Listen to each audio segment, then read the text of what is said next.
has taken over. Let's go. It's Ferrall. Coast to coast. Steaks, chicks, stacks. You and I are going to make a lot of money. It's Ferrall, coast to coast.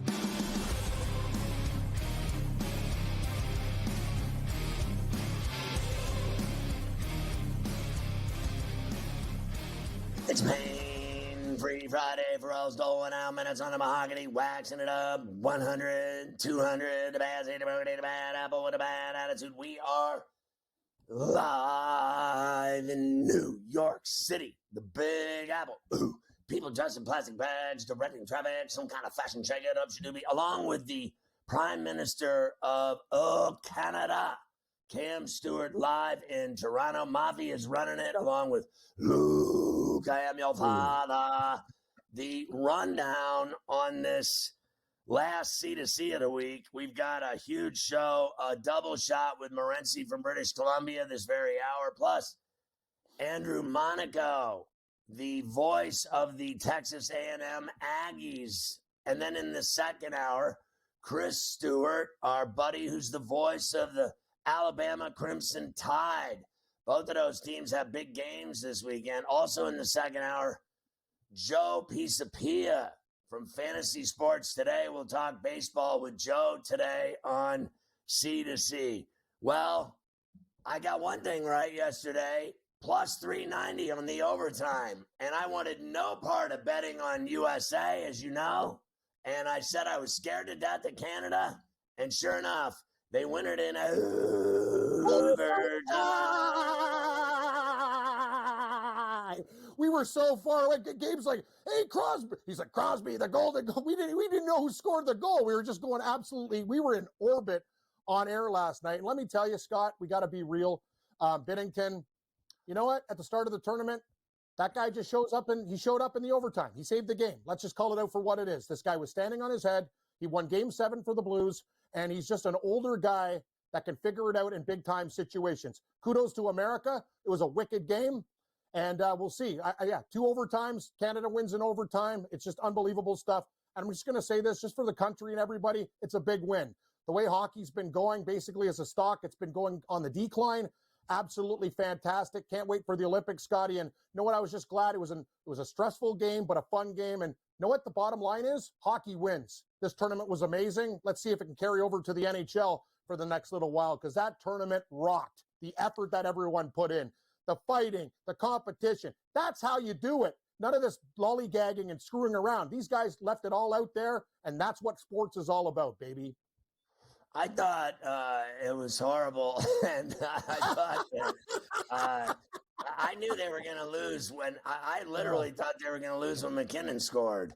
I never, even though they took the lead, they were up on the Sanderson, and it was 2-1, and I still thought they were going to lose. And I wasn't negative Nelly. I just know how fast and talented they are, and they're not phased by a 1-goal deficit. They're not phased by a 1-goal lead. They're not phased that they're 8 minutes into overtime and they get that shot from the mid slot. This guy's evil. He's so good. And you give him that kind of door open in the middle of the slot. I mean, what a position he was in to snipe it home. Right. And win the game, and they deserve to win.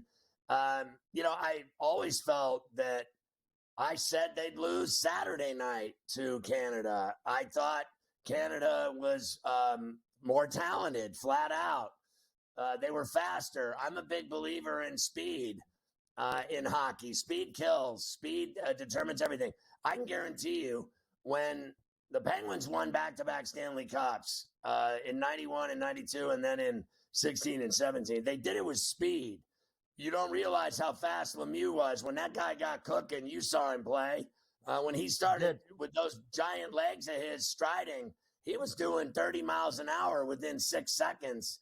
And when he would carry 5 guys into the net.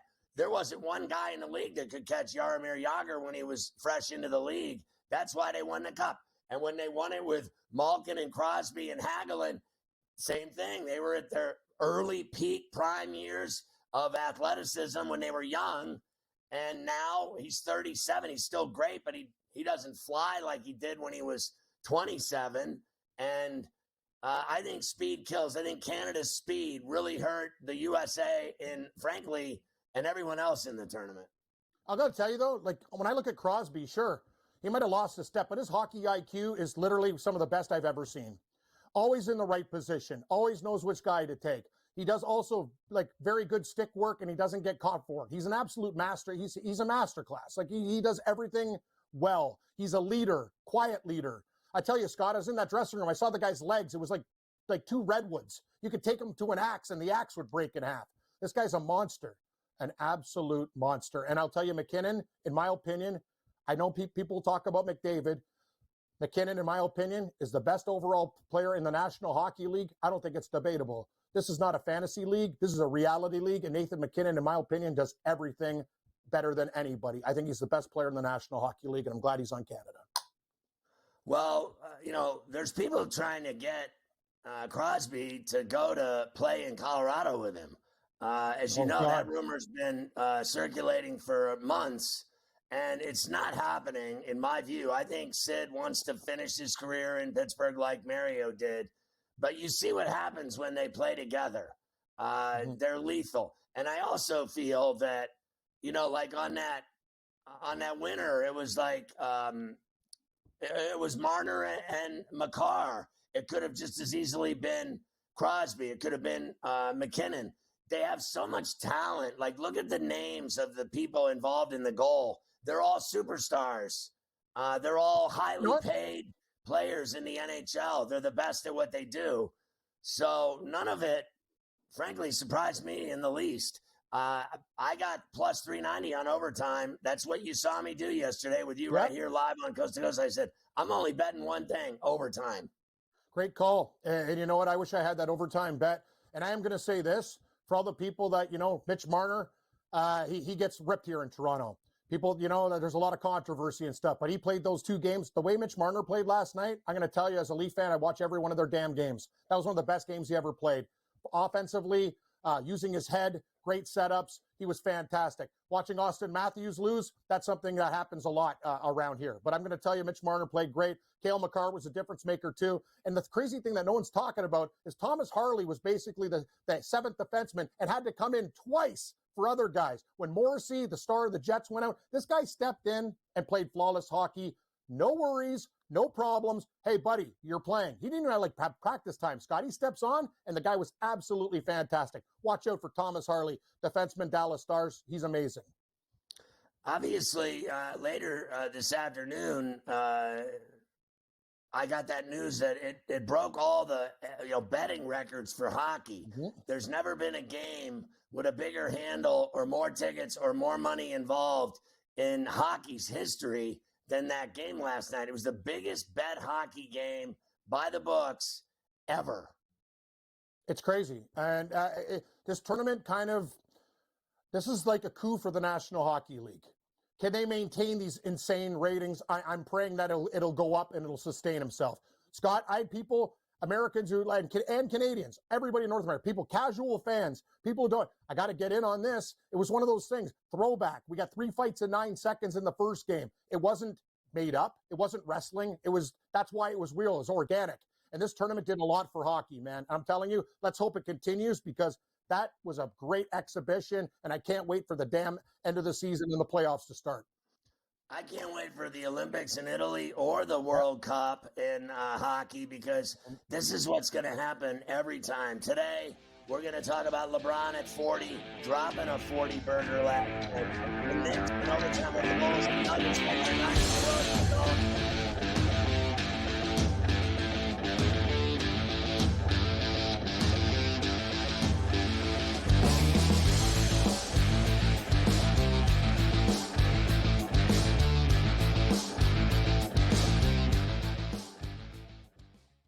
So my team didn't win this weekend, but I still did with this app that's taking over the game. Sports Millions Pick'em lets you make quick and easy predictions. Pick your favorite players, go higher or lower, and you can still win big even if your team loses. Plus, the multiplier is insane. With just a few picks, you can win big money. So get on it. They've got a welcome bonus to help you start off your winning streak.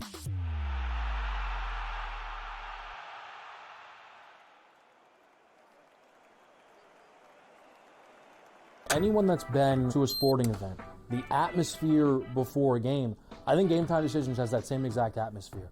This is our arena. This is what we do. There is going to be an energy to Game Time Decisions that you will feel night in and night out. The excitement you get when you lock your bets in, when you're figuring out what you want to do, we can zone in on the biggest games each night. I want this to be the place that people come to before the games start so they feel as ready as possible to lock in their cards. We are going to hit every single one of those markets that you need to know about. We're going to go through every single thing, and I've got a great team behind me that's going to help me get the job done. There is not going to be a better place, I promise you, than Game Time Decisions to get that new information, react to it, and be able to then bet accordingly. We will have everything at our disposal, and we will use that to our advantage. I'm Kevin Walsh. Tune into Game Time Decisions from 6 to 8 p.m. Eastern on SportsGrid.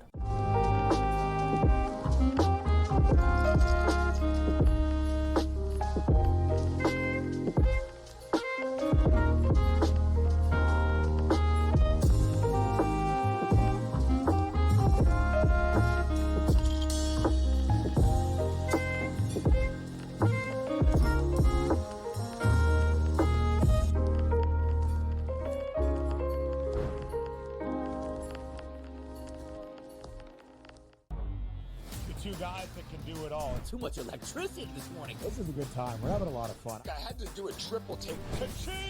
Why? Because of parity. I didn't mean to offend. Yeah, it's not going to happen. Load management is a dirty word. Let him rip. You know what? Circumstances provide the results. What? How do you do this one? Oh, Donnie, you got such a good show there. A network that is booming. The Early Line, only on SportsGrid.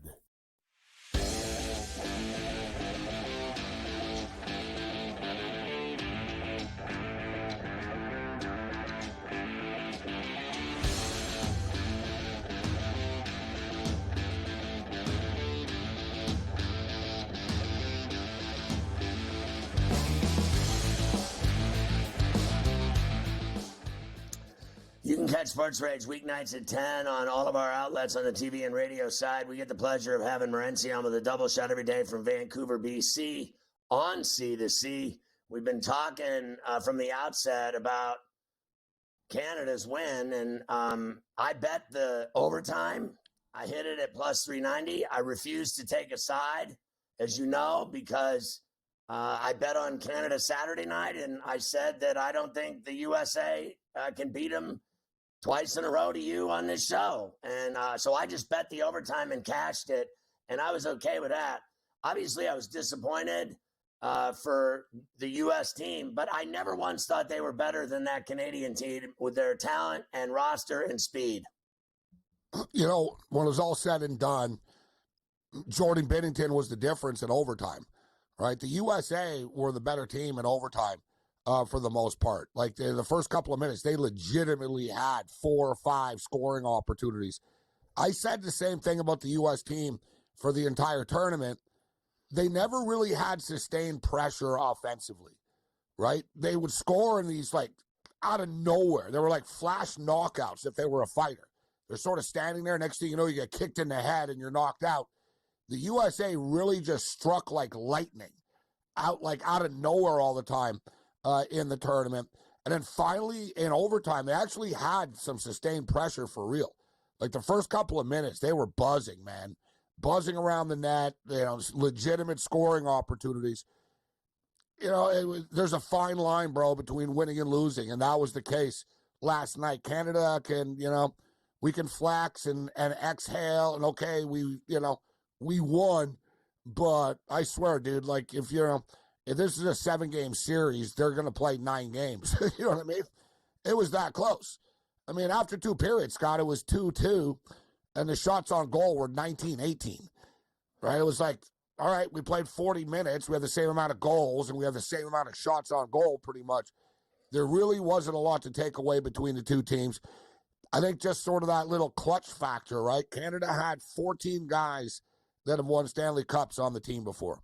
That's a lot, right? Like, so almost like every guy on the bench last night during the game has been in like a serious situation in the NHL before, and I thought that was a difference maker. And nobody wanted Binnington, Scott, to be the goalie, right? I mean, the fact of the matter is, which is insane, the top 3 goalies for Canada this year, technically, like the goalie, the 3 Canadian goalies with the best stats, weren't on the team. Right? It was like bizarro world. Like Logan Thompson's the best Canadian goalie in the world right now. He wasn't even on the team. I mean, the Montreal Canadiens goalie Montembeault was on the team, right? And it was out of spite, Scott. That's the one thing with Team Canada.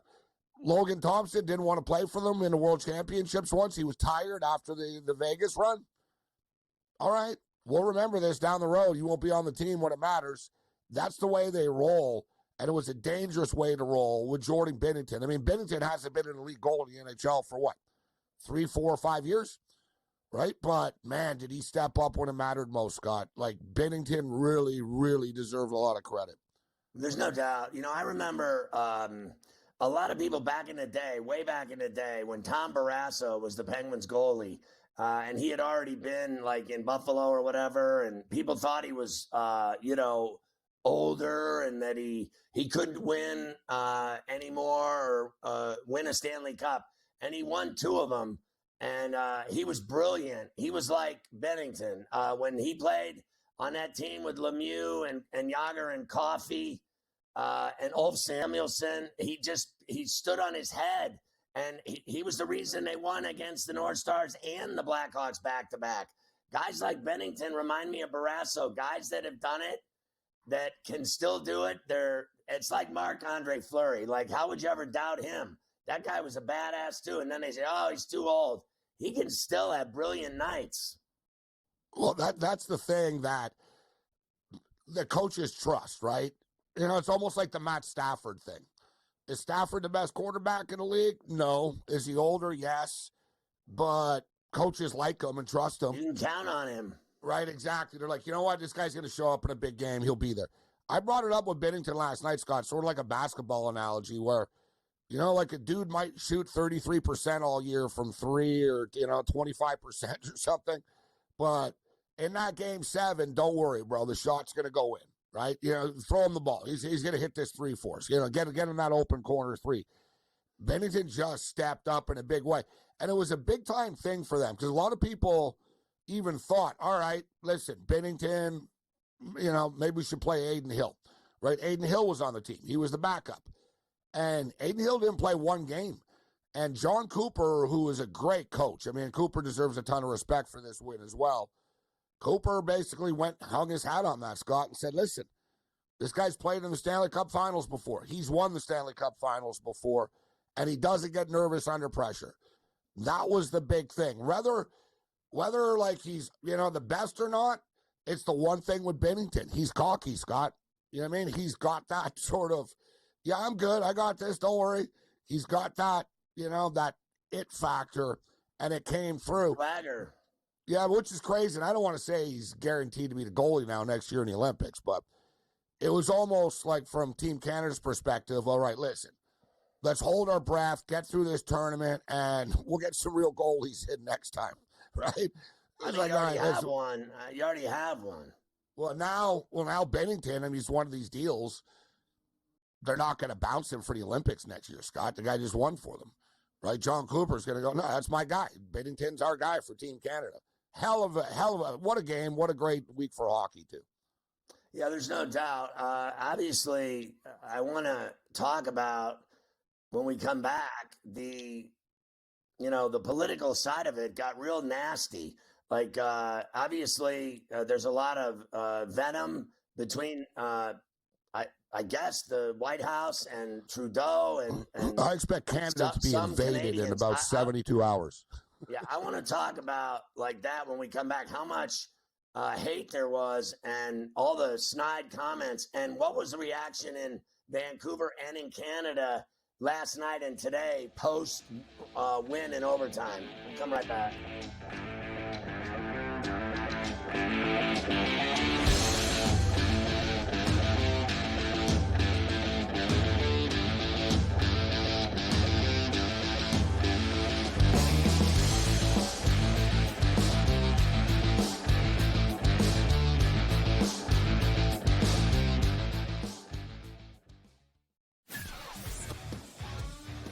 Duke the 1, Houston the 2. They're the two best defensive teams in the country. I want to see them play for the right to go to the Final Four because I think that would be a kick-ass game. Duke is really great on both ends of the floor. You know, they can score and they can defend, and that's why they win by big numbers all the time, because they're really good on both ends of the floor. I don't trust Houston's offense. Ferrall coast to coast, only on SportsGrid. I talked about AZ Fudd a lot, folks, and said when she got back from that knee injury, remember, it's the second ACL tear she's had in her career, that she was going to be a difference maker. UConn is plus 330. They're not going to get challenged again in the Big East until they come out of conference play in the conference tournament. I still like them at plus 330 to win a national championship. Betting above the rim, only on SportsGrid. I feel when I look at this Arizona team, I don't take them serious as a national title threat because you're asking Caleb Love to bottle magic that I just don't even think exists. 4.4, 6.6, 7.4, 7.7, 7.8. This guy is literally taking, he'll shoot you out of games, Kevin. Game time decisions, only on SportsGrid.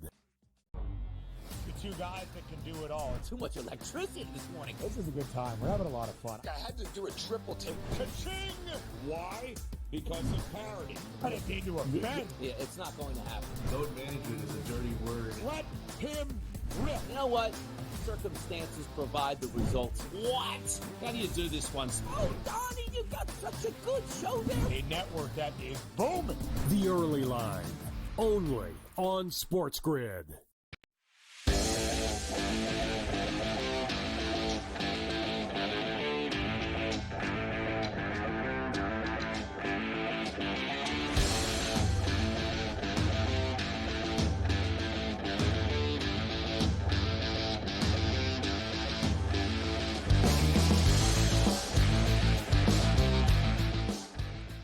We're talking to Morency. As you know me a long time. I don't get into politics. I don't like politicians. Obviously, I like news. I've always been a newspaper guy, a reader. I like world news. I like seeing what's going on with the world.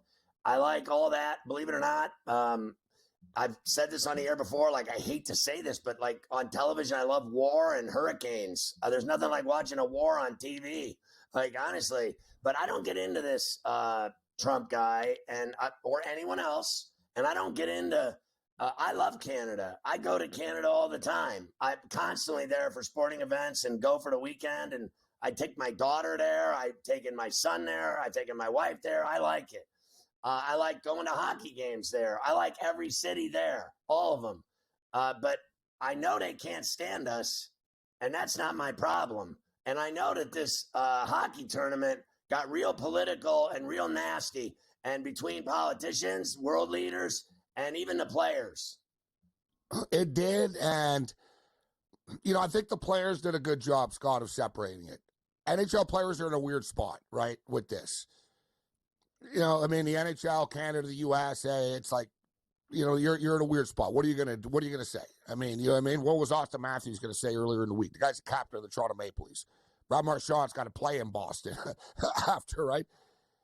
I didn't like it, and there's already enough on the line, bro. Like when it just comes to hockey, you know what I mean? It was the other people. It wasn't the players. It was the other people that threw this upon them. And I think it made it it just made it uncomfortable in a way. Let's just be real. I think that Gary Bettman, I thought that Austin Matthews, Scott, handled it really well yesterday, actually. And he basically said what you said. Austin Matthews said, I don't pay attention to stuff that goes on outside these walls. He goes, I don't know. He goes, I know this is intense for a lot of people, but this is a hockey game, man. You know what I mean? He goes, we're trying to win a hockey game. This isn't anything more than that. I thought that it was just a very wise answer. And Austin's never really been good with the media before, but it was from the heart. And it was uncomfortable. I thought Bettman too. Bettman brought it up and he goes, listen, we didn't think that this was going to be like this, right? But he goes, it is what it is. and, you sort of ride with it, and it can't get any more intense as far as hockey's concerned, but I'm actually glad it's over. I said that yesterday, Scott. I said it earlier in the week. I said I'll be glad when this tournament is over. Let's just get back to the NHL after this. This is too much. Yeah, but especially especially for a made-up trophy. They're not going to stop with this rhetoric and this vitriol and all these accusations and all this negativity and the 51st state and what we do for you, what you do for us, blah blah blah. I think it's only getting worse, and I don't think it's going to stop because the hockey tournament's over. Well, that was there already, but sports fans, aren't dragged into that, right? It reminded me. It was like a World Cup of soccer, bro. What was it like in Canada today with it? What were they saying about beating the Americans? Oh, it was definitely we are the champions, and Canadians felt good last night. Was it screw America? Was it F you? What was it? No, it was more just, it was more focused on hey, we're still number one type of deal. But Canada had so much more to lose, Scott, right? I mean, listen, the Kachuk brothers, let me just say this too about the Kachuk brothers. Like, dear God, they're a wrecking crew. Those guys are good. They nearly single-handedly led America to victory here in this tournament. Like, they took Team Canada on. They got punched in the face. They fought us. I didn't think Matty did anything in that game last night. Well, he's injured. Canada he's legit injured. Canada did a good job last night of just sucking the, like they were all in last night.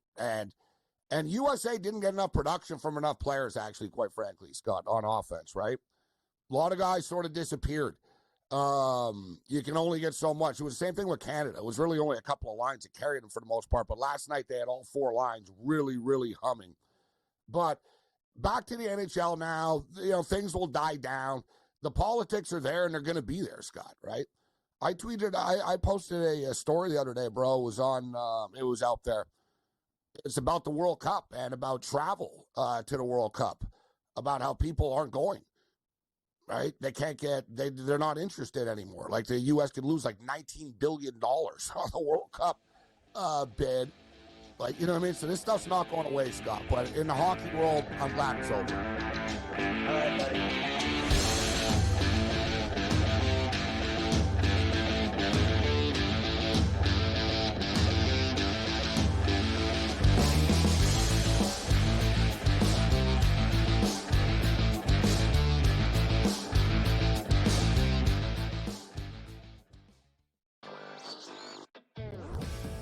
This is the battle for second place in the NBA's MVP. It's been Shai Gilgeous-Alexander. He was like minus 250 a couple months ago. Then last month it was 3-1. I think it's now up to minus 440 here. Voter fatigue is a real thing, but there is a chance for him to maybe go on a hot tear, go on a stretch that maybe opens the conversation back up a little bit. I wouldn't say Shai's completely out of the woods just yet.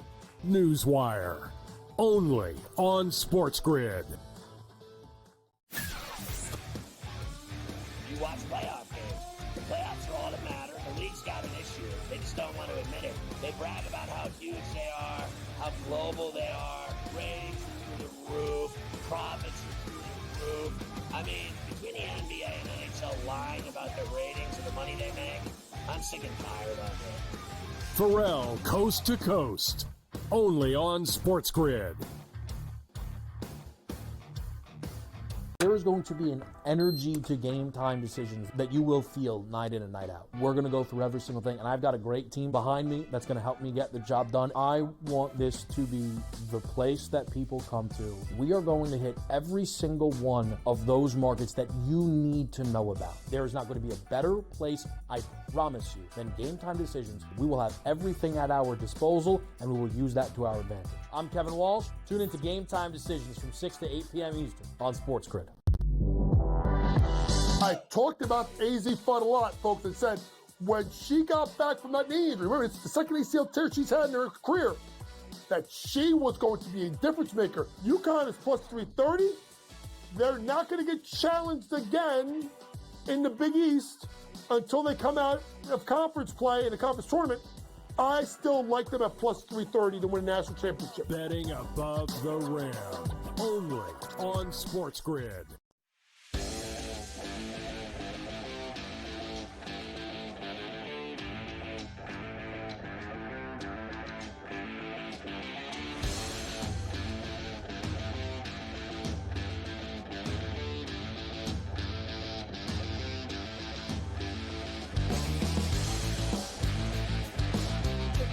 All right, so not to rub it in, but Canada wins it 3-2 in overtime in the final in the championship at the Garden in Boston. Canada got goals from McKinnon in the first period, Bennett in the second, tied it up, McDavid the overtime winner. The U.S. goals, Brady Tkachuk in the first, Jake Sanderson in the second. McKinnon, the tournament MVP. Matty Tkachuk played only 7 minutes between the first two periods. He's obviously banged up badly. Connor McDavid is left alone in the slot to bury the overtime winner on Sportsnet. And off the drop, McDavid went forward and nearly got a shot on. McCarr sends it around. Marner waiting. Connor McDavid scores! Connor McDavid for Canada! So McDavid said it meant a lot, but he has a lot bigger goals than that. Yeah, obviously it means a lot to our group. I think a lot of people were wondering if, what this tournament would mean to guys, and obviously you can see what it means to everyone on our side. It was, really exciting. I apologize for that. Connor, when you were 13 years old, you saw Sidney Crosby, your idol, sitting across the room, score the golden goal. Now you get to do it for your country. I know you don't want to talk about yourself, but what does it mean to you to deliver for your country in a big moment? Well, he's doing it at the Olympics, and this is just, kind of a little tournament, so we want to do it again next February. That's what it comes down to. Obviously, this was great, exciting, but the focus is next February, doing it in Italy. I mean, it sounded to me like he was in a fishbowl. That was Connor McDavid in the aquarium. Yeah, like in a fish tank. Like, what was that? I didn't know. I didn't know if that was us or I'm like, that sounds like he's doing this interview in scuba gear. I didn't hear one word of it, so that was a gigantic, colossal mess. Here's Austin Matthews talking about how big the tourney was for a lot of the guys. Yeah, I mean, I think this was probably the biggest game a lot of us have played in. You don't get too many opportunities to wear these colors, to wear this jersey, in a winner-take-all situation. So obviously it's disappointing, but I couldn't be prouder of the group. I thought, like I said, we competed the whole tournament, did everything it took to overcome many adversities. A lot of good stuff happened, but obviously sucks to walk away on the losing end. I mean, somebody's got to lose, right, in every game. So they lost, and it is what it is. So I didn't think that, they played badly. I thought they, obviously they won Saturday night, and they couldn't beat them twice. That's how good they were, like I said. So it's obviously a bummer when you lose in anything. I hate losing. It sucks. You never forget it. It drives you crazy. It's bad for you mentally. I'm telling you that much. Like, I have nightmares about losses. Title game losses in my basketball career, and I've had tons of them, and it's just a disaster. Winning, you barely remember. It's the losing that sucks. So the losing hurts way worse than really the glory of winning. Like, winning, you feel great, you're excited, but it phases out. Like, it just it goes away. You don't even remember it, but you never forget the losses. So I think they'll have a hard time swallowing that. You know what I mean? Oh, I know what you mean. It's like in everything. Like, I seethe when we lose. Like, we lost so many hockey games in like city finals and stuff like that. We lost a triple overtime game. We came back and won a quadruple overtime game before, but that loss, Scott, it affected me for a very long time. I'm like you.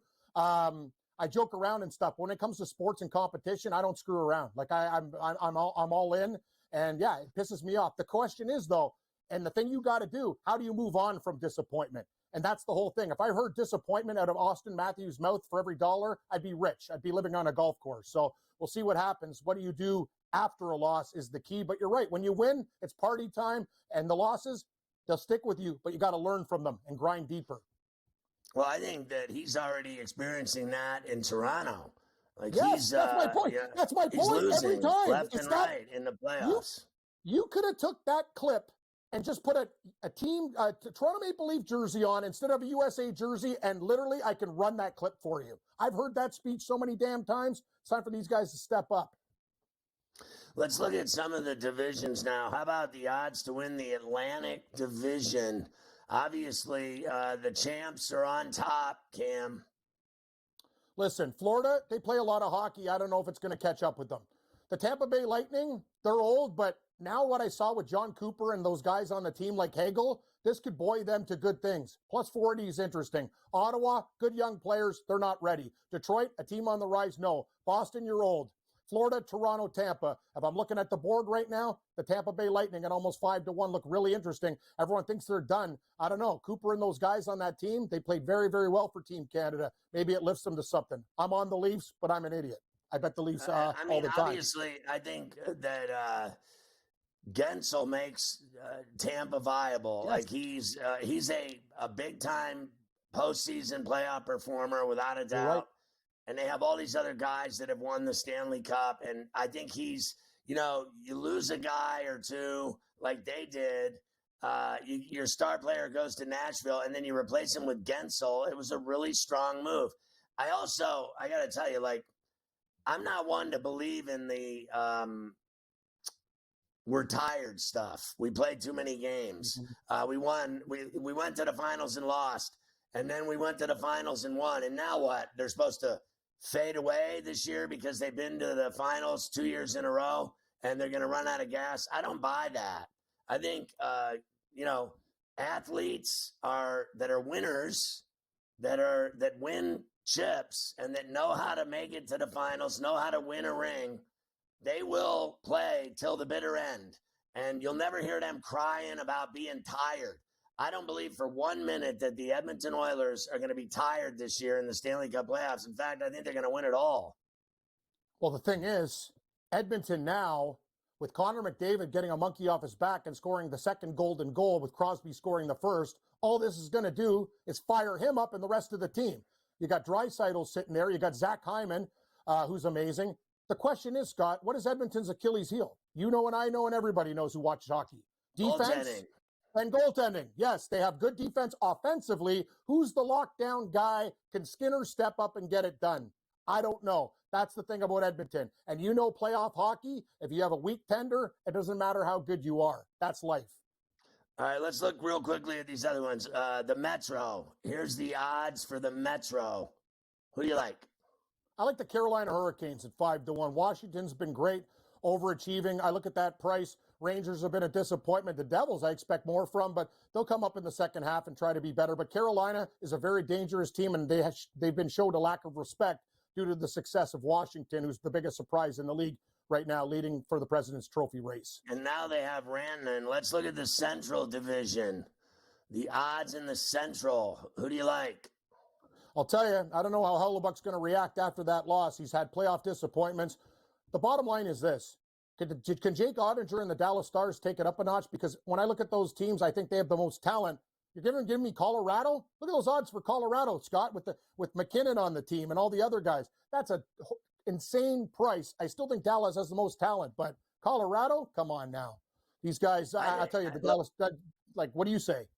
I think that Hellebuck is fine. He's a great goalie, and he's been kicking ass all year. I think they're going to win the division. All right, let's look at the Pacific. Oilers, I know they're thinking about the big picture. The Kings too far back. No, it's Oilers or Knights, and I think the Oilers will find a way to definitely win the division. It's actually a very good price at 45 cents. All right, let's look at the Eastern odds. The East. Who do you like to win the East? Come out of the East. I'd say right now I'd take the Lightning at plus 850. I think the Leafs, if they don't stumble, at plus 550 are a good bet. But and what about the West? Let's look at the West. Who do you like in the West? I like the Oilers. I like the Oilers or Stars, and they're both chalk. So, yeah, I'm with you. I'd take the Knights. Yeah. Oilers and Knights for me in the West. And I guess later we'll take a quick peek at the odds to win the Stanley Cup. We got a lot going on here. Andrew Monaco next on Face to Face.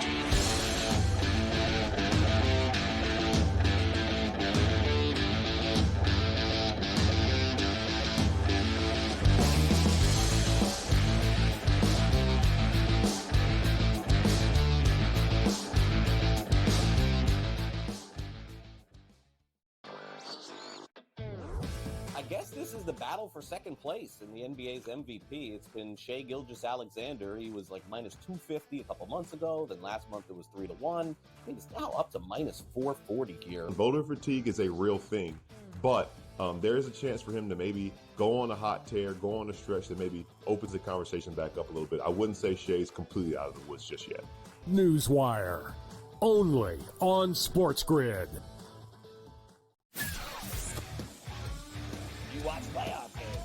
The playoffs are all that matter. The league's got an issue. They just don't want to admit it. They brag about how huge they are, how global they are, ratings are through the roof, profits are through the roof. I mean, between the NBA and NHL lying about their ratings and the money they make, I'm sick and tired of it. Ferrall, coast to coast, only on SportsGrid.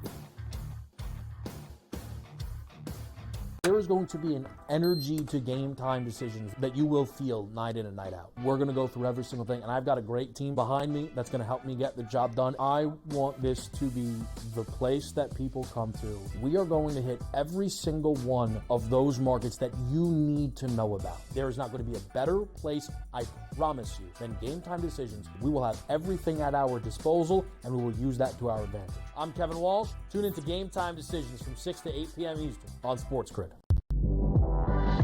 I talked about AZ Fudd a lot, folks, and said when she got back from that knee injury, remember, it's the second ACL tear she's had in her career, that she was going to be a difference maker. UConn is plus 330. They're not going to get challenged again in the Big East until they come out of conference play in the conference tournament. I still like them at plus 330 to win a national championship. Betting above the rim, only on SportsGrid.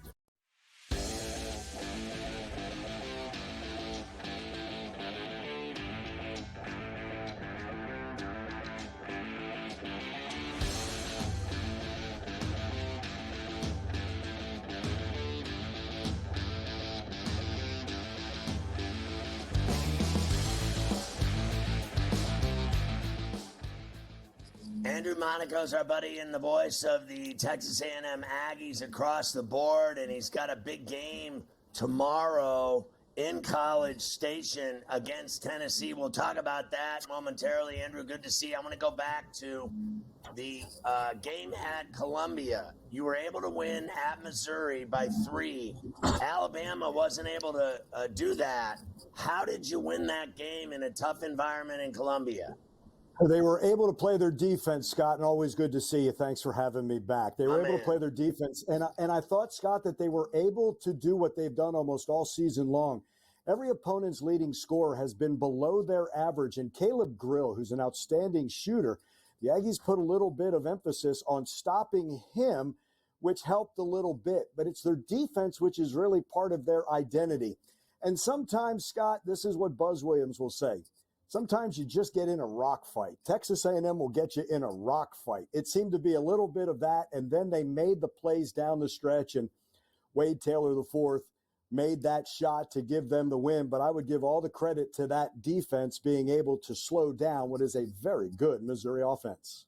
So you went back after that to College Station, and you won a couple of games easily against Georgia, and an 8-point win over Cal's Hogs of Arkansas.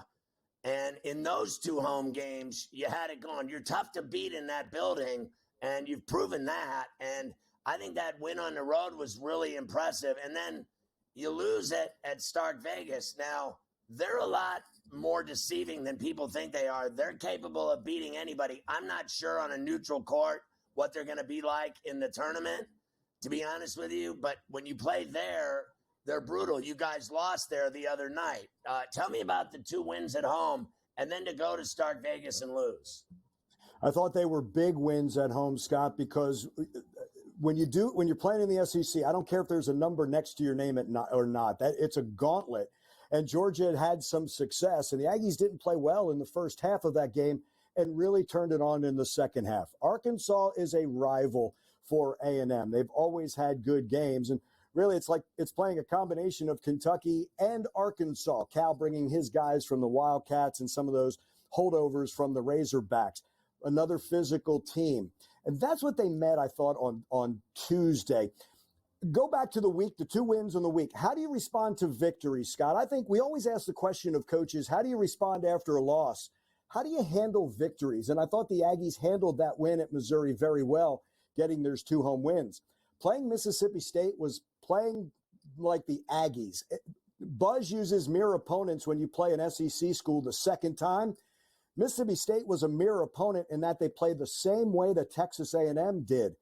But I thought the Bulldogs did it much better than A&M played. I didn't think you had nearly the contributions from all the players, and A&M has to get contributions from everyone. I thought Mississippi State was more physical. I thought they were better on the boards. They forced the Aggies into turnovers. That's open floor, easy buckets. They have Josh Hubbard, who is just a guard who can just get loose, small, quick, can shoot. That was a guy the Aggies did not keep under his average. So you saw the ingredients of all the wins of what Texas A&M has to do. That's the recipe for success. I thought Tuesday in Mississippi State, the Bulldogs had the better recipe. That wasn't an A&M team, and they better find it as they take on Tennessee tomorrow. You know, I watched the game, right, and they were winning at the half, I think, by a point or two, and then what I saw was the team absolutely lost their shot in the second half. They couldn't hit the broadside of a barn in that second half. I think they shot under 30%. So you have bad shots and you have turnovers, right? It plays right into Mississippi State's hands. And Scott, you've watched Texas A&M enough that if you're going to miss the shot, at least go get that offensive rebound. Give yourself a second chance. Buzz Williams has this team. You have to take predictable shots. And by that means that, hey, Wade Taylor IV's got to shoot from this spot. Hayden Hefner from this spot. Zurich Phelps from this spot.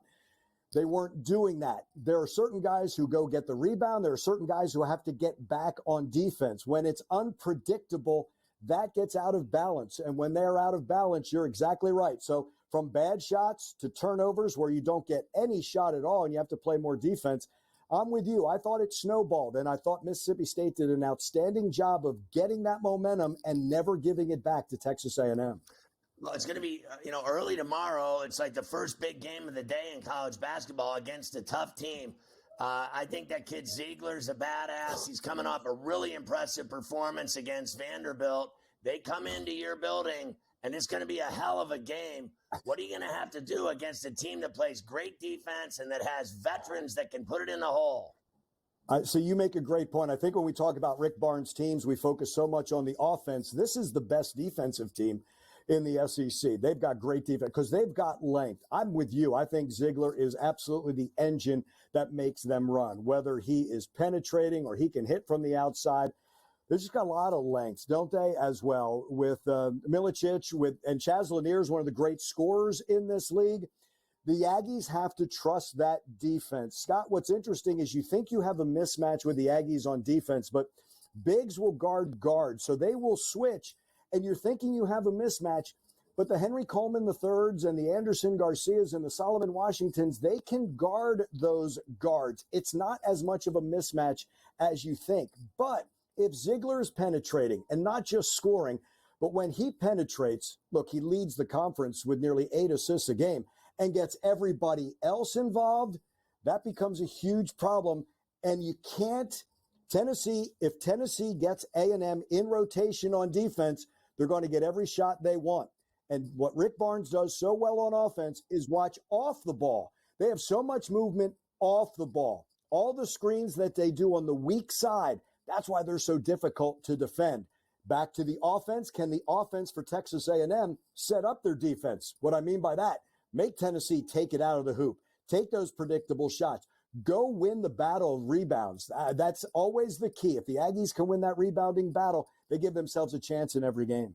You beat them the last 2 times you played them in College Station. You played them, then you got Vandy at home. Then you go to Florida on March 1st. Then you go to Neville on March 4th against Auburn.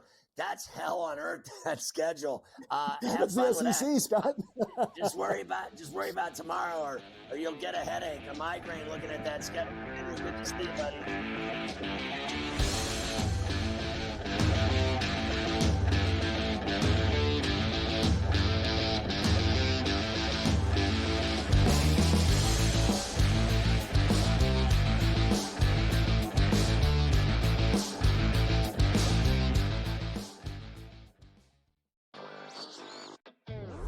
I guess this is the battle for second place in the NBA's MVP. It's been Shai Gilgeous-Alexander. He was like minus 250 a couple months ago. Then last month it was 3-1. I think it's now up to minus 440 here. Voter fatigue is a real thing, but there is a chance for him to maybe go on a hot tear, go on a stretch that maybe opens the conversation back up a little bit. I wouldn't say Shai's completely out of the woods just yet.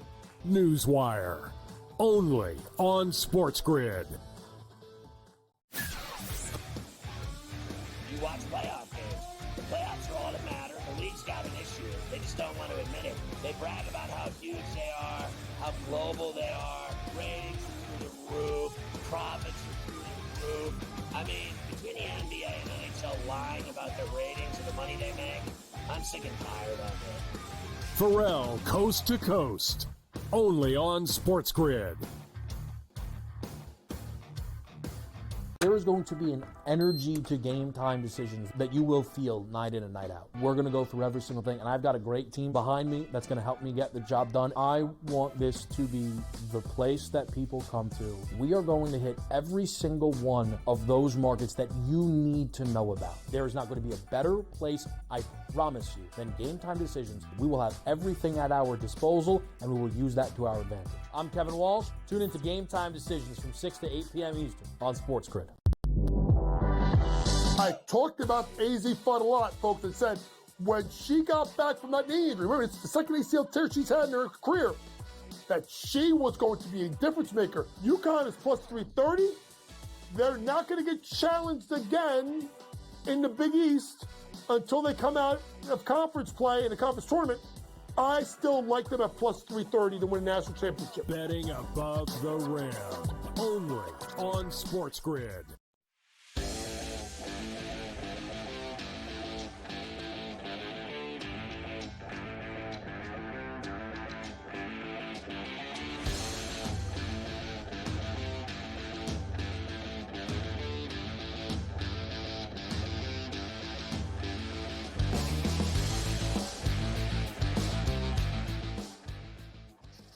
All right, back with the Prime Minister on a pain-free Friday, C2C on SportsGrid. It's smarter to be on SportsGrid. Everybody knows that by now. All right, I wanted to show you those odds for the Stanley Cup, to win the Stanley Cup. Look who's on top there. And I've been leaning in that direction.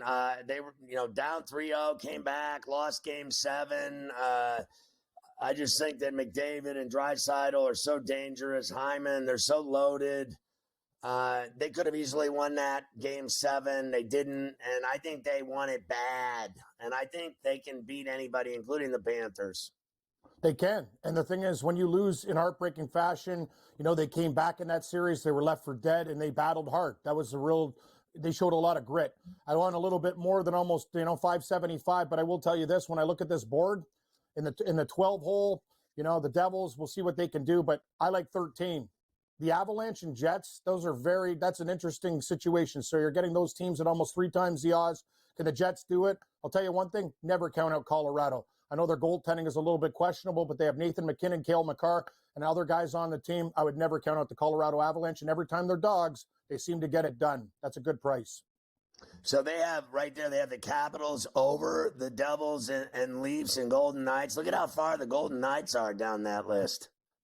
You're right, Scott.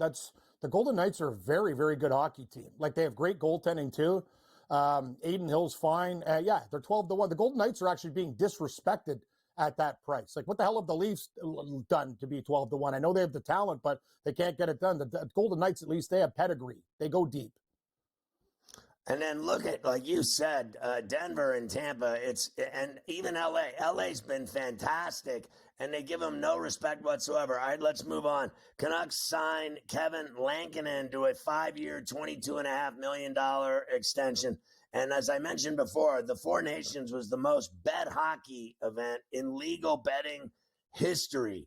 It surpassed last year's World Series games, and it was on par with Sunday NFL betting. That is insane. Now let's take a look, Cam, at Saturday's hockey games. We got a bunch of games. I'm looking at Detroit at home. Like, you see all of them there. Rangers, Sabres. Yeah. Detroit at home against the Wild. Flyers in Philadelphia against the Oilers. The Penguins, Caps. and the Panthers cracking. I'll give you the numbers. Detroit minus $1.15. Edmonton in Philly is minus $1.90. Washington at PPG in Pittsburgh, the Caps are minus $1.60.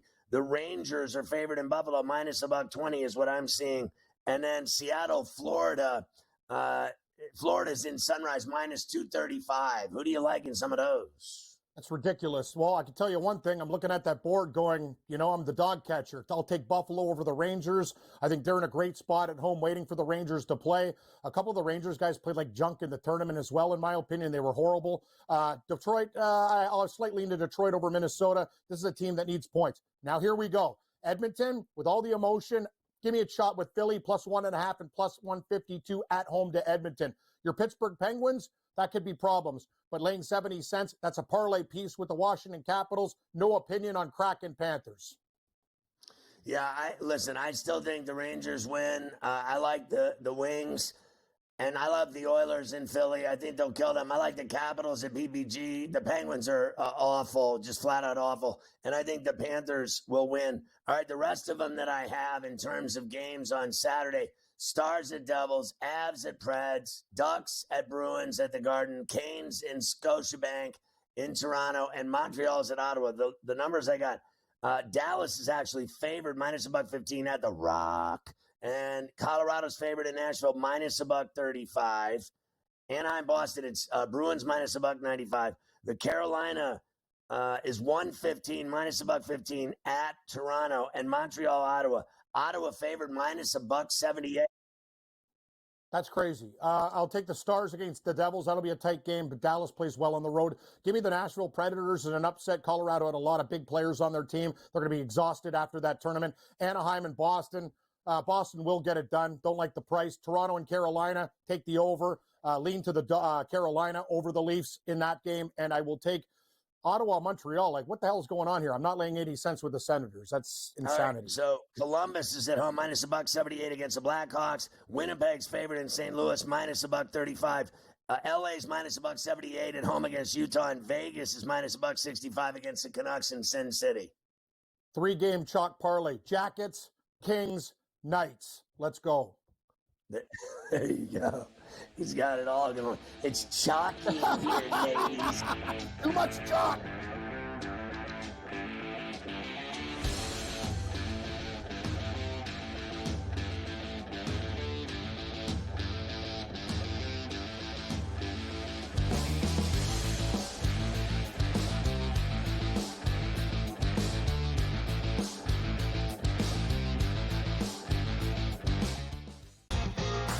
Slow play, drum beat grows louder and louder every week, to the point now that they're making overt references to it on the broadcast. So there's plenty of other guys that have to get faster.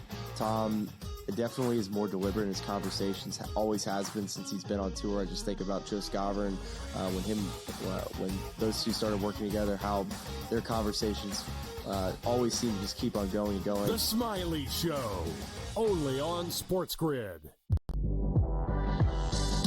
At some point, these 80s are going to learn we don't need to hire ex-NBA guys.